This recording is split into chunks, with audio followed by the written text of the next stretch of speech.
تو خدا کرے ذکر اذکار نہ چھوٹیں، یہی وسائل ہیں خدا سے جوڑنے سے، اسی سے زندگی اور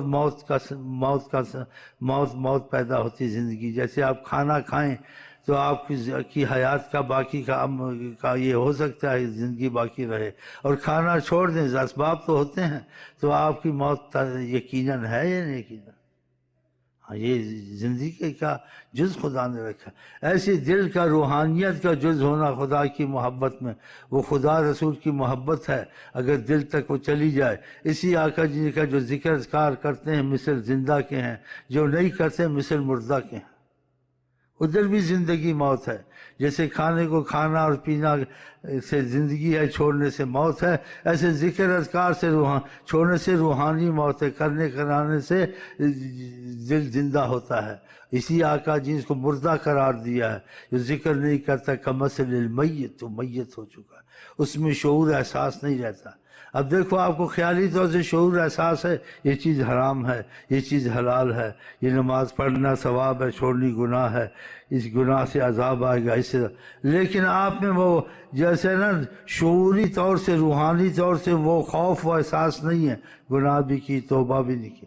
اگر وہ پیدا ہو جائے گناہ ہونا مشکل ہے، گناہ اگر ہو جائے گناہ کے بعد جینا مشکل ہے، جب تک کہ اس کو صاف نہ کر دے دل کو۔ اس کو پتہ چلتا ہے، اللہ کی قسم ہے کہ ذکر کو خدا نے اہمیت دی ہے قرآن میں، کہ ہر وقت اللہ کا ذکر کرو، اٹھتے بیٹھتے چلتے پھرتے۔ نبی کریم کا اتنا ذکر کرو حتی یقولوا مجنون، لوگ پاگل بھی کہیں تب بھی ذکر کو نہیں چھوڑو، کہ اس سے تمہاری زندگی کی بنیاد حیات ہے۔ اب بتائیں آپ ایک تسبیح مشکل سے پڑھتے ہیں، وہ بھی جب مصیبتیں آتی ہیں دنیا آخرت کے فائدے کو دیکھ کر، اور دنیا کی مصیبتیں دور ہوں گی، پڑھتے ہیں۔ یہ نہیں پتہ کہ اس کو سوچنے نہیں چاہیے، بغیر سوچے خدا رسول سے محبت اور یہ کام کرنے چاہیے، کام خود بن جاتے ہیں۔ اتنا لوگوں کے کند ذہن ہو گئے، بتاؤ۔ حدیث میں آتا ہے اگر اللہ کی یاد یہ نہ ہوتی، اللہ تعالیٰ فرماتے دنیا جہنم کو میں دنیا میں لگاتا، یہ اللہ کے نام سے سب بچا ہوا۔ ویسے انسان زندہ ہے، ایسے تو کافر بھی زندہ، ہر کوئی زندہ۔ وہ زندگی اور ہے جو ذکر درود سے ملتی ہے، وہ یہ زندگی نہیں ہے۔ وہ خدا بھی نہیں بن جاتا، لیکن اس میں خدا کی قدرت کام کرتی ہے کہ اللہ اس کا ہاتھ بن جاتا ہے، اس کا کان بن جاتا ہے، اس کی نگاہ بن جاتا ہے۔ حدیث میں ہے یا نہیں ہے؟ اسی میں شعر بھی لوگوں نے کہے، نگاہ مرد مومن سے بدل جاتی ہیں تبدیل، کہ اپنی کو خدا اس کی محبت کے کاموں میں ایسے لگا کہ خدا تعالیٰ کی ایسی نظر رحمت تجھ پر پڑے، خدا بندے سے خود پوچھے بتا تیری رضا کیا ہے۔ عربی میں دعائیں ہیں، افضلی من الانوار، اپنے اس نوروں سے ایک نور اتار میرے دل میں، تحیی بہا میت قلبی، میرے مردے دل میں جان پڑ جائے۔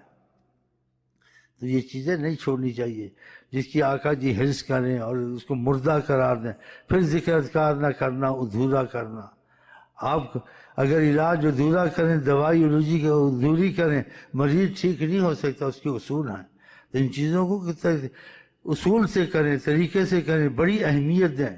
تمام دنیا کے اولیاء اللہ کی تربیت ذکر سے ہے، اور جس کو ذکر لگ گیا اس کی دین دنیا بن گئی، تمام، کوئی اختلاف نہیں ہے۔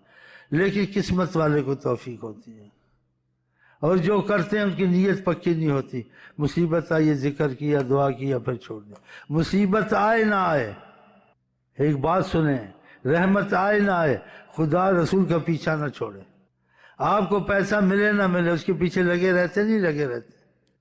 لیکن صاحب یہ آقا سے محبت کرتا تھا، آقا جی اتفاق سے گھر چلے گئے، دیکھا نماز میں لگا تھا، متھا بھی گھسا دیا، زمین بھی گھسا دی۔ آقا جی یہ سب قبول نہیں ہے، جو کرتے سب بیکار ہو گئے۔ سبحان، کیا قبول ہے یا نہیں، آپ نے کہا ہے، ہم نے کرنا ہی ہے، جو بھی ہوئے ہوئے۔ آپ نے کہا ہے نا، یہ جو آپ نے کہہ دیا اب ہم نے کرنا ہی ہے، پھر آقا کا سب قبول ہے۔